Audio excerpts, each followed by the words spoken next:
Saludos estimados, habla Rubén Carrasquero y les quiero dar la bienvenida a la continuación sobre el curso de electrocardiografía que lo dejé botado por un tiempo por muchas razones, pero la intención ahora es retomarlo para culminarlo.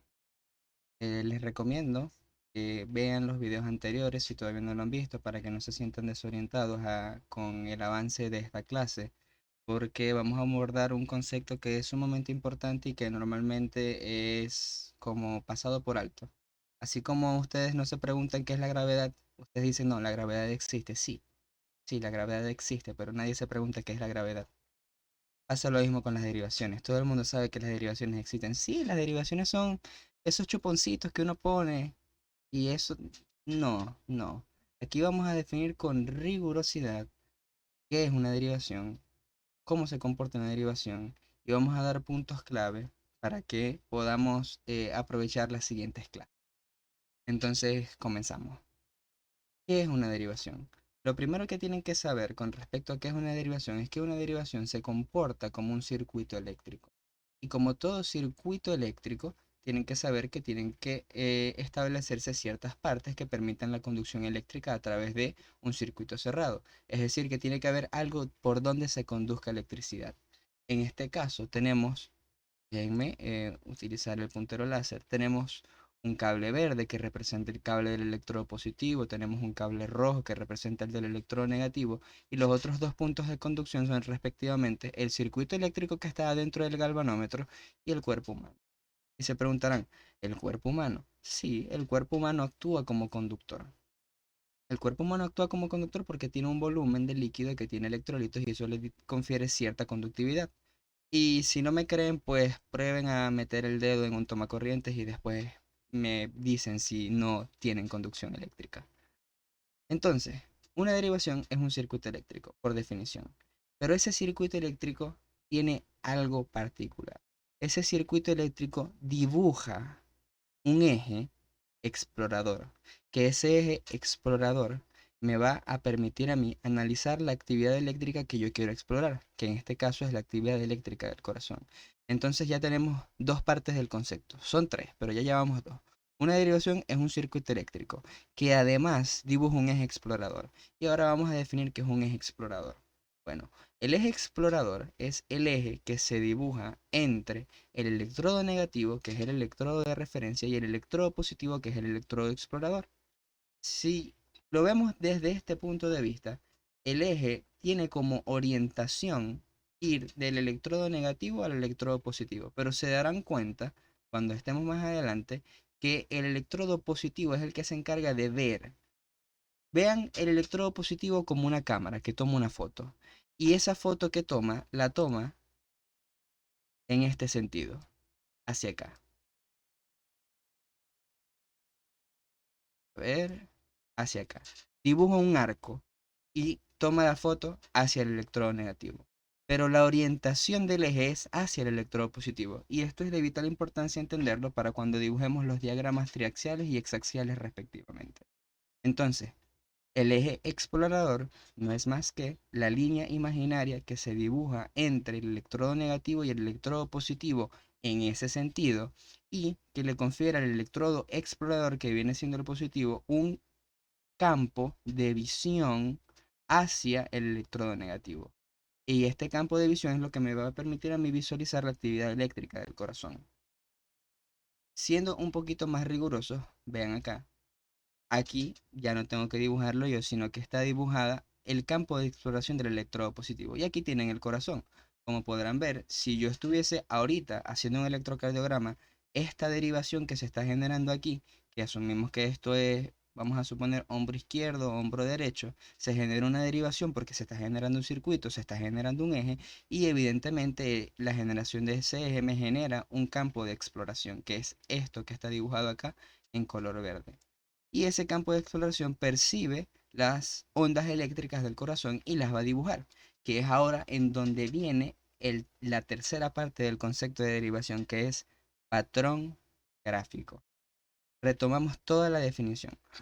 Una derivación es un circuito eléctrico que se encarga de generar un eje explorador con la intención de formar un patrón graficable. Es decir, una derivación es 1, un circuito, 2, un eje, 3, un patrón. Entonces, en cada derivación vamos a estudiar cómo se forma el circuito, cómo es el eje y qué patrón genera. Esos son los tres conceptos que vamos a abordar. Entonces, repetimos, una derivación es un circuito, un eje y un patrón. ¿Cuál es el patrón que se dibuja si, por ejemplo, yo genero este vector? Vamos a suponer que este vector es el vector de despolarización del ventrículo izquierdo, que es el vector más importante en la despolarización cardíaca. Como ustedes pueden ver, el vector se incluye si yo dibujo líneas que son perpendiculares al eje explorador. Nótese cómo digo eje explorador y no eje del vector. El eje de exploración es una cosa, el eje de exploración es el eje de la derivación, mientras que el eje del vector cardíaco es el eje que se genera por la actividad eléctrica del corazón.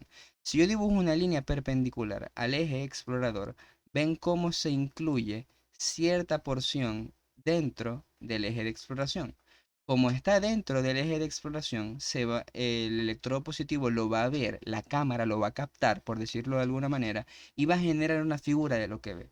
Es como si yo, por ejemplo, estuviese viendo una persona de frente.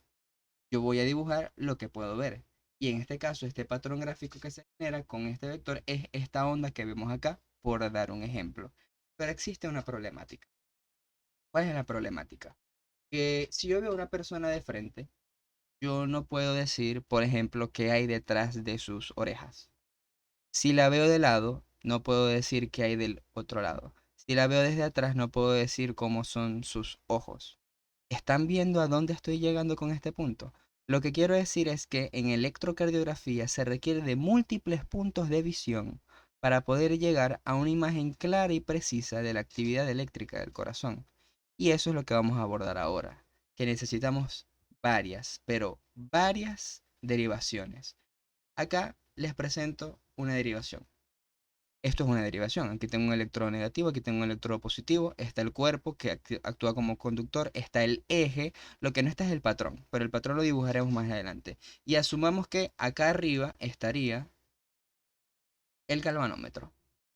Esta derivación que va desde, ojo, desde el brazo derecho, que es el polo negativo, hacia el brazo izquierdo, que es el polo positivo, se llama D1. Derivación 1.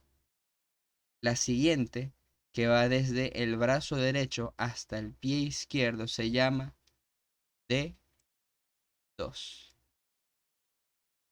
Y la última, que va desde el brazo izquierdo hasta el pie izquierdo, se llama D3. Derivación 3. Tenemos hasta los momentos tres derivaciones.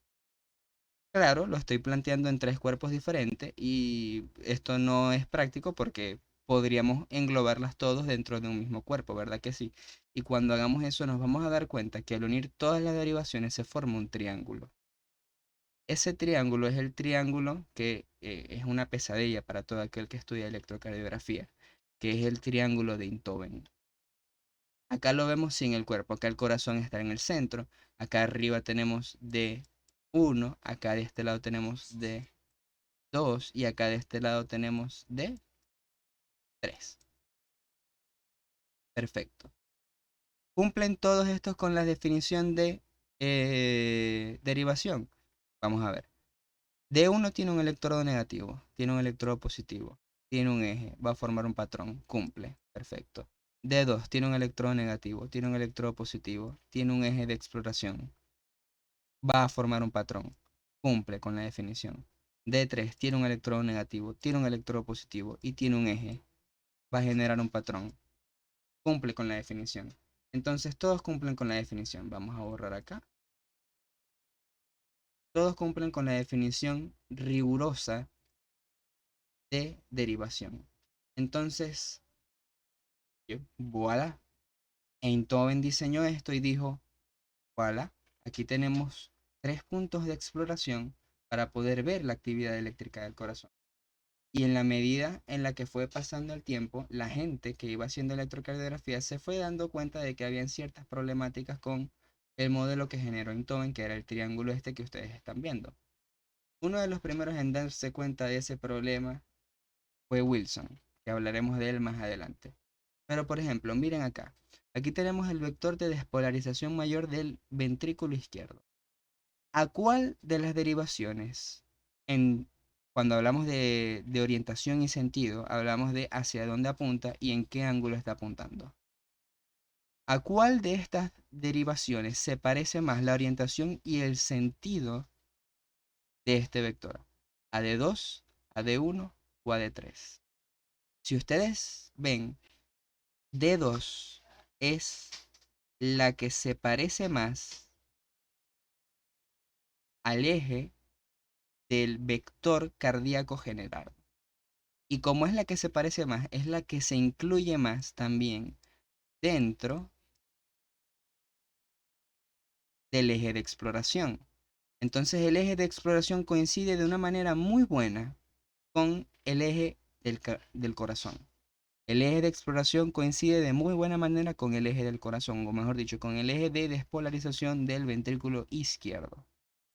Si lo vemos desde la perspectiva de D1, vemos que también coincide, pero no coincide tanto. Y si lo vemos desde la perspectiva de D3, vemos que coincide, pero tampoco coincide tanto. Esta imagen la vamos a ver un poquito más clara adelante. ¿Qué sucede? Que cuando se genere el patrón, que ojo, el patrón viene siendo la última parte del concepto de derivación.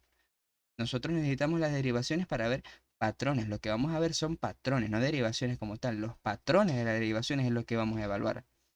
Entonces, vemos los patrones que se generaron y podemos ver que el patrón de D2 es el patrón que tiene una mayor deflexión. Esto coincide con los conceptos que abordamos, recuerden, en la primera clase sobre determinantes de la forma, el tamaño, que uno de ellos era el ángulo de incidencia del vector con respecto al eje explorador. Si no lo han visto, les recomiendo que vayan a ver la primera clase. Entonces tenemos lo siguiente. Tenemos que D1 es D1 y D3 tienen deflexiones positivas, pero no tan positivas.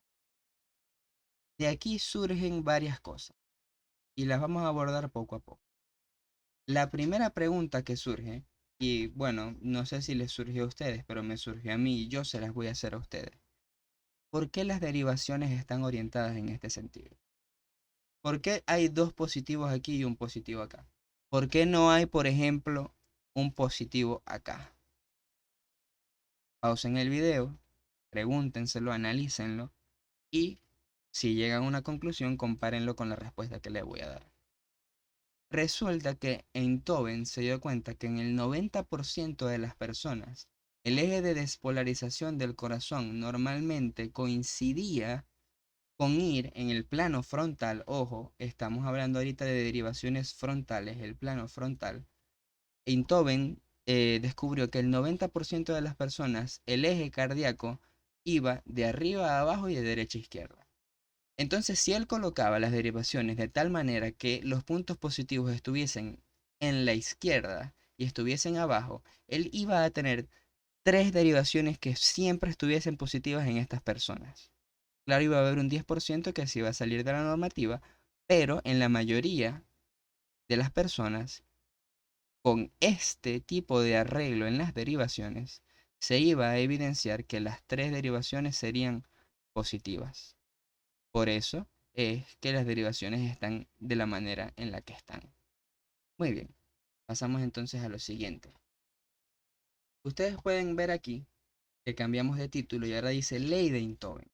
Hay una ley de Einthoven que es, digamos, no difícil de entender, sino que requiere de un poquito de conocimiento de matemática, que dice que 2 es igual a 1 más 3.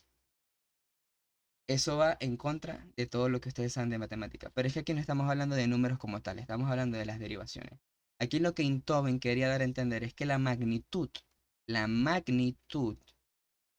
de la derivación 2 era igual a la sumatoria de la magnitud de la derivación 1 más la magnitud de la derivación 3. Y si nos ponemos a contar, vemos que la derivación 2 tiene 1, 2, 3, 4, 5 cuadritos. 0,5 milivoltios. Y si nos vamos a la otra, a D1, por ejemplo, este es D1. D1 tiene 1, 2, 2 y medio. Y D3 tiene 1, 2, 2 y medio. Entonces tienen cada uno 0,25 milivoltios. Si yo sumo 0,25 más 0,25, me va a dar 0,5. Entonces se cumple la ley. Lo interesante de esto es que la ley se cumple independientemente del eje. No importa cómo esté el eje, no importa la patología, no importa el corazón, la ley de Einthoven siempre se cumple. No, de verdad, mientras esto esté arreglado de la manera en la que se lo estoy presentando, es decir, que las derivaciones estén puestas respectivamente aquí, aquí, aquí, aquí y acá, se debería cumplir la ley de Einthoven. Y de hecho, lo vamos a ver. Vamos a ver qué sucede cuando el eje, por ejemplo, se desvía. Vamos a suponer. Ah, esto es lo que les estaba diciendo. Esto es lo que gráficamente representa que D2 contenga la mayor parte del vector en comparación con D1 y con D3. Como pueden ver, se forma una especie de triángulo acá. Una especie de triángulo, déjenme señalarlo. A ver, una especie de triángulo acá.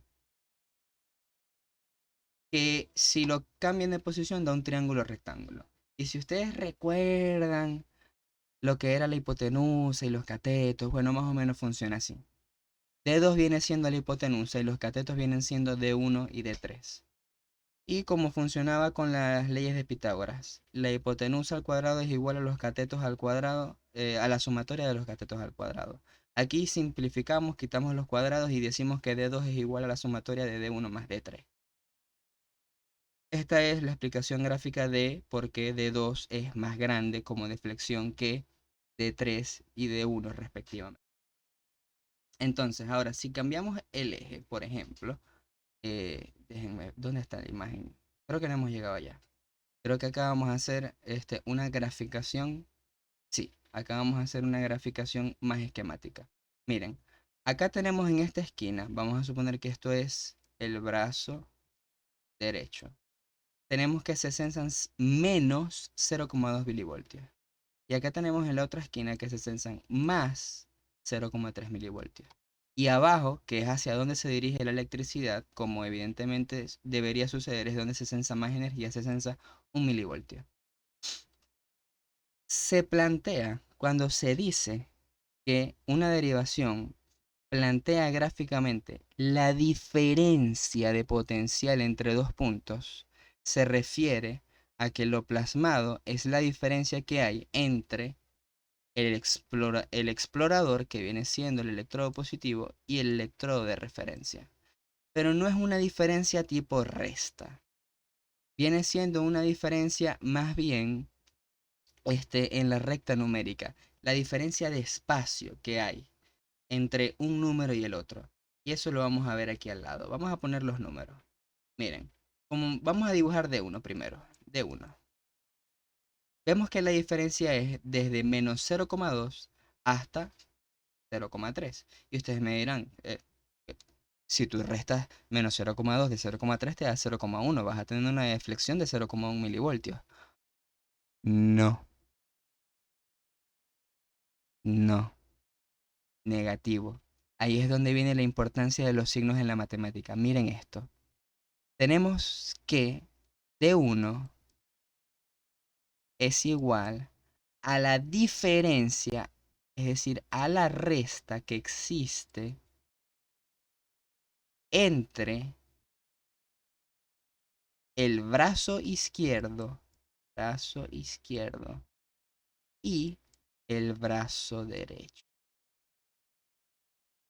Si ustedes pueden ver este menos, bueno, vamos a sustituir. El brazo izquierdo tiene 0,3 y el brazo derecho tiene menos 0,2. Menos por menos, más. Me queda entonces 0,3 más 0,2. Me da una diferencia de 0,5. Y eso es la forma larga de ver el asunto. La forma más sencilla hubiese sido viendo la recta numérica, en donde podemos ver que desde 0, menos 0,2 a 0,3 hay una distancia de 1, 2, 3, 4, 5 cuadritos. Entonces, de aquí a acá se va a generar la diferencia de voltaje que va a plasmar de 1, que va a ser de 1 va a ser igual a 0,5 milivoltios. Luego tenemos, vamos a poner por ejemplo a D3. D3 tiene 0,3 y 1. La diferencia, la distancia que hay entre 0,3 y 1 viene siendo de 1, 2, 3, 4, 5, 6, 7 puntos, 7 cuadritos. Entonces, D3 vale 0,7 milivoltios. Y por último tenemos que D2, la diferencia es entre menos 0,2 y 1, que viene siendo toda esta distancia, que viene valiendo 1,2 milivoltios. Si ustedes suman 0,7 a 0,5, ¿no les da 1,2? ¿No se cumplió la ley de Einthoven? Sí se cumple la ley de Einthoven, pero esto es con un eje normal. Creo que más adelante es correcto. Aquí planteo un eje patológico.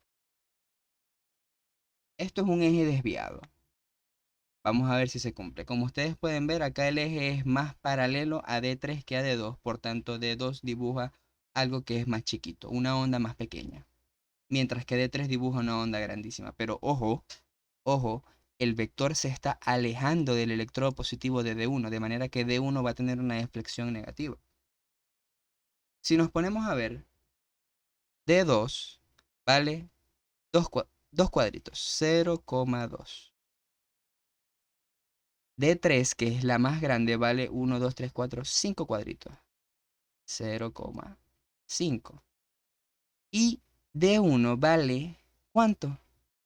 Menos 0,3. Si ustedes suman, ¿qué dice aquí? D1 menos 0,3 más el valor de D3, que es 0,5. Signos diferentes se restan, se conserva el signo del número mayor. Me queda 0,2.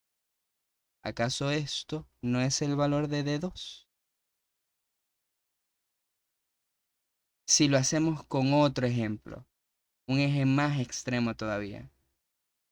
El eje se desplaza de forma perpendicular a D2, de manera que D2 dibuja una onda isobifásica. Y esto me genera que el valor neto sea 0. Como el eje, como el eje del corazón, como el vector cardíaco se está acercando a D1, me genera una onda muy positiva en D1. Pero como se aleja de D3, me genera una onda muy negativa en D3. Esto vale 0,5. Y esto de acá abajo vale menos 0,5. Si los resto, o sea, si los uno, no me da 0, que es el valor de D2.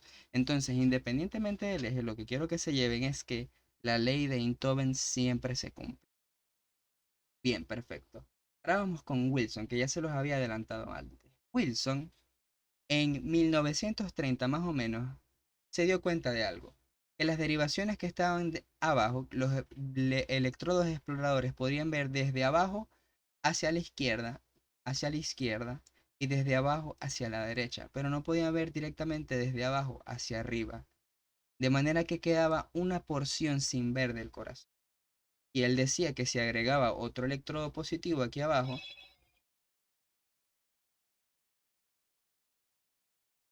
decía que si agregaba otro electrodo positivo aquí abajo, disculpen, si se agregaba otro electrodo positivo acá abajo, lo que iba a suceder es que este se iba a desviar o hacia un electrodo negativo o hacia el otro. Entonces no hacía nada con colocar nuevos electrodos positivos. Wilson planteó una problemática, que era que no se podía ver la cara inferior del corazón con el plano que se había diseñado por Einthoven. Entonces Wilson se propuso a diseñar algo nuevo, algo novedoso, para poder ver la cara inferior del corazón. ¿Qué fue eso que diseñó Wilson? Bueno, ya lo vamos a ver. Wilson era muy bueno en matemáticas y física, y él se dio cuenta de que si en un triángulo equilátero se disponen cargas negativas o positivas que censen más o menos el mismo potencial, se genera un punto virtual de valor cero en el centro del triángulo, donde convergen todas las bisectrices. Entonces, este punto que está acá sirve como electrodo de referencia, pero es un electrodo indiferente. De hecho, se conoce como electrodo indiferente, electrodo virtual o central terminal de Wilson. Porque Wilson lo que hizo fue que con las derivaciones que ya habían hecho Beethoven, agregar un polo negativo abajo para generar un triángulo que tuviese tres puntos negativos y así en el centro tener un punto de referencia para cualquier electrodo positivo que él quisiera colocar. Y cuando digo cualquiera, es cualquiera. Wilson lo que logró con su diseño de este triángulo, con su diseño de la central terminal de Wilson, fue que independientemente de lo que él pusiera, iba a generar una nueva derivación, independientemente de dónde lo pusieran. Y así surgieron las derivaciones unipolares. Aquí viene la diferencia del concepto entre derivación bipolar y derivación unipolar. Disculpen que no lo haya aclarado antes. Una derivación bipolar es una derivación cuyo patrón gráfico resulta de la diferencia de potencial entre un electrodo positivo y un electrodo netamente negativo. Mientras que una derivación unipolar no tiene un solo polo, no. Una derivación unipolar es aquella que genera un patrón gráfico a través de la diferencia de potencial entre un electrodo positivo y un electrodo indiferente, que viene siendo este, que es el mismo para todas las derivaciones unipolares. Entonces Wilson logró generar las derivaciones unipolares y también las derivaciones de pecho con este invento. Brillante Wilson. Pero hay una problemática. Cuando esto se generaba así, Wilson se planteó lo siguiente. El triángulo que se genera no es equilátero, evidentemente, porque no es un triángulo perfecto, no tiene lados iguales. Y el corazón no está en el centro exacto del corazón, perdón, en el centro exacto del cuerpo. Y tampoco está en el centro exacto del triángulo. Entonces esa problemática se resolvió de la siguiente manera. Agregando resistencias a los electrodos de referencia que formaban el electrodo virtual. Y esas resistencias de 5000 ohmios, vamos a dibujarlas acá. Aquí están los tres cables que convergen en un solo cable para generar el triángulo que vieron anteriormente. Y se le agregaron resistencias para que cualquier cantidad de electricidad que se sensara fuera atenuada. Y así lo que termina sensándose en la terminal central, que es esta, fuese lo más cercano a cero posible. Esa fue la solución que le dio Wilson. Una solución muy inteligente. Y así fue como surgió el terminal central de Wilson, que es un punto, es un electrodo virtual que se ubica relativamente en el centro del corazón, que tiene un potencial de aproximadamente 0 milivoltios, más o menos. Hay cierta variación porque recuerden que no es un triángulo perfecto y el corazón no está en el centro perfecto del cuerpo. Pero con la ayuda de la resistencia se logra llegar a lo más cercano a cero posible. Bien, entonces si ahora agregamos electrodos positivos, tenemos que surgen las derivaciones BF, BL y BR. Y sí, se llaman así. No se llaman ABF, ABL y ABR, por lo menos no todavía. Y estas derivaciones ya podían ver el corazón desde abajo, podían ver el corazón desde un lado y desde el otro, y complementaban lo que hacían ya D1, D2 y D3, formando así las 6 derivaciones frontales, 3 bipolares y 3 unipolares. Y no hubo que agregar gran cosa. Pero hay otro problema. Cuando se generaban los patrones gráficos de las derivaciones, se generaban ondas sumamente pequeñas. ¿Por qué se generaban ondas sumamente pequeñas? Se preguntarán ustedes. Y esa fue una respuesta que dio Goldberger en 1940. Él dijo, uno, los electrodos exploradores están muy cerca de los electrodos de referencia. Miren, el positivo está demasiado cerca del negativo y eso atenúa las cargas. Y además la diferencia de potencial que se podía generar con lo que estaba aquí en el centro, que es algo cercano a cero, era mínima. Porque si, por ejemplo, después de atenuada la señal del electrodo positivo quedaba 0,1, eso se iba a restar con 0, me iba a dar igual 0,1. Entonces las diferencias iban a ser mínimas y por eso se generaban voltajes muy pequeños. ¿Cuál fue la solución que dio Goldberger? ¿Y cómo surgió el central terminal de Goldberger? De la siguiente manera. Él dijo, vamos a hacer lo siguiente. Vamos a hacer que durante el proceso de exploración se apague un electrodo negativo, pero que se dejen otros dos electrodos negativos prendidos. Entonces ustedes se preguntarán, epa, pero Rubén, si este positivo está aquí, ¿no se va a desviar para acá? O si no se desvía para acá.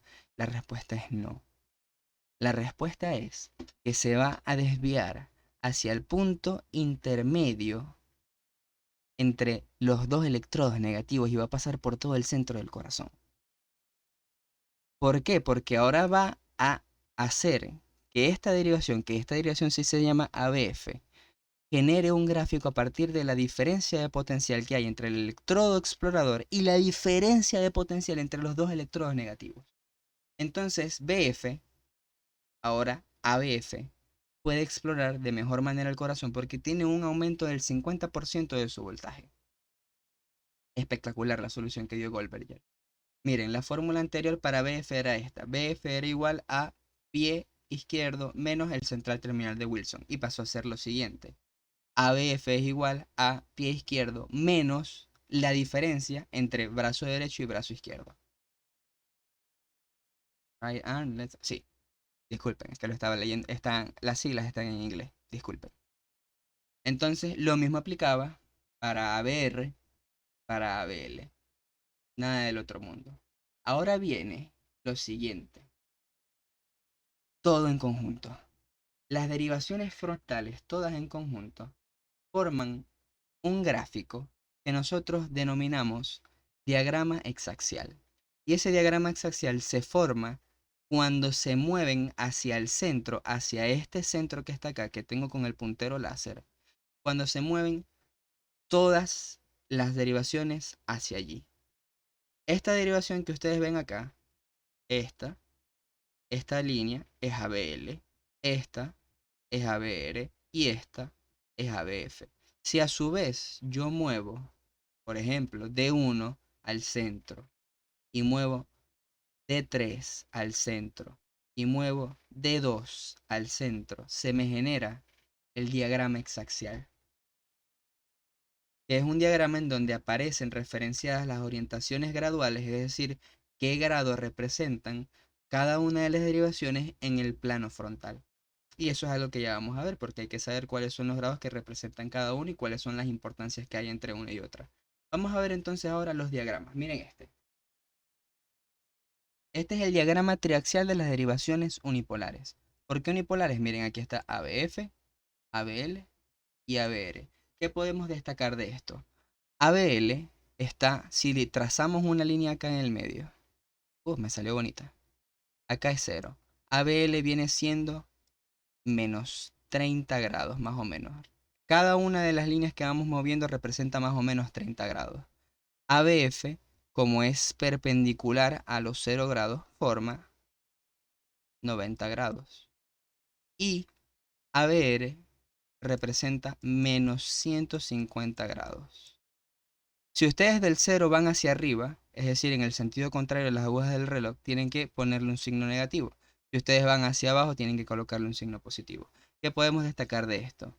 Entre ABL, ABF y ABR, respectivamente, hay una diferencia de 120 grados entre cada uno. ABF representa el eje vertical. ABL y ABR están complementando, sí, pero ABF representa el eje vertical. Mientras que en el diagrama triaxial de las derivaciones bipolares, D1 representa el 0, representa el eje horizontal. Y acá tenemos respectivamente D2 que está en 60 grados más o menos y D3 que está en más 120 grados. ¿Qué podemos destacar de estas tres derivaciones? Que es esto y esto. Que hay una diferencia de 60 grados entre cada una, a diferencia de que en las unipolares habían 120 grados entre cada una. Pero eso es importante, eso es vital. Esa diferencia es vital porque permite juntarlos, porque los ángulos no coinciden entre ellos. Y si los juntamos, déjenme borrar acá, que me emocioné. Si juntamos ambos diagramas triaxiales, se genera este diagrama precioso, el diagrama hexaxial. Acá tenemos AD1, ABL, D2, ABF, D3, ABR. Tenemos las 6 derivaciones frontales. Y ya vemos cómo funcionan en el plano. Y vamos a ver en las clases posteriores cómo esto sirve para poder determinar el eje eléctrico del corazón, cómo esto sirve para poder saber cuáles son las ondas, cómo se generan, por qué se generan de esa manera en cada una de las derivaciones. ¿Por qué en D2 está positivo? ¿Por qué en ABR está negativo? ¿Por qué si el corazón es horizontal, ABF es isodifásico? ¿Por qué si el corazón es vertical, D1 es isobifásica? Y así. Con este diagrama vamos a trabajar y este es el diagrama más importante de todas las clases de electrocardiograma que les pueda dar. Así que este diagrama estudienlo con mucho amor porque es muy importante. Bien, ahora vamos con las derivaciones de pecho para ir terminando. Con las derivaciones de pecho no vamos a ahondar mucho. Los mismos conceptos aplican, son derivaciones, por tanto son circuitos eléctricos que dibujan un eje y ese eje genera un patrón. La diferencia es que ahora lo generan en el plano transversal. Las derivaciones frontales generaban patrones en el plano frontal, mientras que las precordiales, las derivaciones de pecho, las generan en el plano transversal, horizontal. Acá yo le coloco la ubicación. Normalmente se busca el ángulo de Lewis para ubicar la segunda costilla y de ahí justamente diagonal hacia abajo se encuentra el segundo espacio intercostal. Dos espacios intercostales más abajo en la línea paraesternal derecha va B1. En el mismo espacio intercostal, que es el cuarto espacio intercostal, pero en la línea paraesternal izquierda va B2. Luego B4 va en el quinto espacio intercostal en la línea medio clavicular. B3 se coloca en un punto intermedio entre B2 y B4, por eso no hablé de B3 primero, miren cómo dice acá, entre B2 y B4. B5 va en la línea axilar anterior en el quinto espacio intercostal y B6 va igual en la línea axilar media en el quinto espacio intercostal. Aquí al lado tienen la nomenclatura simplificada. Esto es para saber dónde va, esto no es gran cosa. Lo que sí es importante es que sepan lo siguiente. Cada una de estas derivaciones tiene una referencia anatómica y una referencia electrocardiográfica. Pero que tengan una referencia anatómica no necesariamente implica que tengan esa misma referencia electrocardiográfica. Aquí vemos que esto que ustedes ven acá, es un corte transversal del corazón. Yo aquí segmenté, agarré un pedazo, lo corté y lo puse aquí, de corazón. Aquí están los dos ventrículos, como un pedazo de carne tal cual, un bistec. Y bueno, tengo que B1 y B2 son anatómicamente derechas. Es decir, están en contacto con el lado derecho del corazón. Pero resulta que B1 y B2 no ven, es decir, no perciben el lado derecho del corazón. Lo que perciben es otra cosa. Perciben el septum. ¿Por qué, Rubén? Preguntarán, ¿por qué percibe el septum? Bueno, si ustedes recuerdan, en la segunda clase dijimos que el eje de despolarización del septum va de abajo hacia arriba y de izquierda a derecha. Entonces el eje de despolarización del septum se censa mejor en B1 y B2. De manera que si yo quiero ver problemas en el septum, yo veo B1 y B2. Luego tenemos que B3 y B4 anatómicamente tienen relación con el septum, pero electrocardiográficamente son anteriores. Algunos dicen que B3 ve la porción basal del septum, eso es válido, pero B3 y B4 en conjunto ven la porción anterior del corazón. Y en conjunto de B1 a B4 se denominan derivaciones antero-sectales. Antero por B3 y B4, sectales por B1 y B2. Y ahora B5 y B6 coinciden su punto de vista anatómico con el electrocardiográfico. Bien, Evidentemente también hay un plano hexaxial horizontal, que es como si yo rebanara el cuerpo humano en sentido transversal, en sentido horizontal, y entonces cada una de las derivaciones plasmara su propio eje. Porque recuerden que las derivaciones son un circuito que tienen un eje y dibujan un patrón. Entonces, el eje de B1 es este. Este es el eje de exploración de B1. El eje de B2 es este. El eje de B3 es este. El eje de B4 y así vamos. B5 y B6. B5 y B6 me ven la cara lateral del corazón, la porción izquierda. B3 y B4, como pueden ver, ven la porción anterior. B1 y B2 ven el septum. Eso no se percibe bien en esta imagen, pero ven el septum. Entonces tenemos un nuevo diagrama hexaxial que vamos a ver también cuando veamos los patrones de las derivaciones de pecho y la progresión normal de la onda R en otra clase más adelante. Bien, creo que con esto termino. Muchísimas gracias por su atención. Espero que les haya gustado la clase. Disculpen la improvisación, pero tenía la premura de hacer la clase porque verdaderamente ya quería subir el video. Le había dedicado mucho tiempo a estudiar, le había dedicado tiempo a hacer las diapositivas y tenía ganas, estaba emocionado por hacer esto. Espero que les guste y espero que las próximas entregas también sean de su agrado. Si les gustó el video, dejen un like, compártanlo, suscríbanse al canal para que les lleguen las notificaciones cuando suba los próximos videos y nos vemos. Hasta la próxima. Muchísimas gracias.